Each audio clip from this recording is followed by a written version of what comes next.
Көрермендерге айтатынымыз енді сен бар ғой, көрермендер көп шығар енді. Бұл жерде мен ақылды емеспін, біріншіден.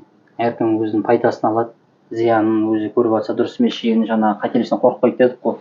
Қателіктерімді алмайды, сыра қояды. Алып лақтыра салады. Мен сөзім ғой, ешқандай бір неміз. Мен біреуге жүгініп нетіп отырмын. Сөзін алып, соны жеткізіп отырмын. Бір мысалы соны күйеуіміз айтады ғой, Арман ұстаздарымызда.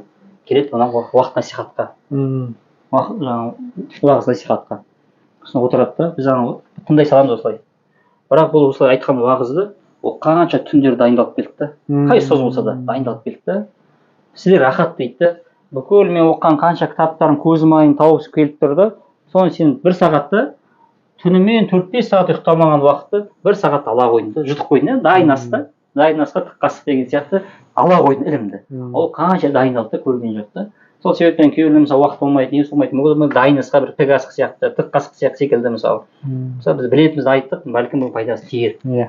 Ішіне бір келіспейтін заттар ол белгілі да. Әркім санасы әртүрлі. Біреуіне ұнамайды, біреуіне ұнайды.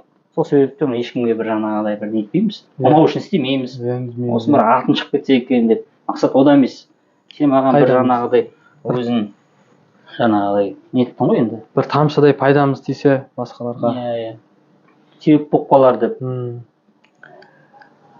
Алла разы болсын сізге келісіп, осы уақытыңызды бөліп, жақсы ақыл кеңестеріңізді айтып жатқаныңызға.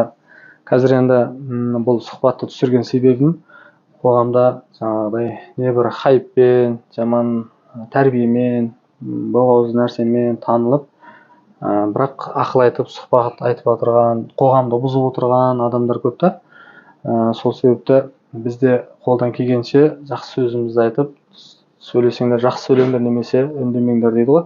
Сол себепті жақсы сөзімізді айтып, жақсылыққа шақыру, жамандықтан қайтару, жақсы түсінікке кішкене бет бұрса адамдар, отбасын сақтаса деген ниетпен осы сұхбат түсіріп отырмыз.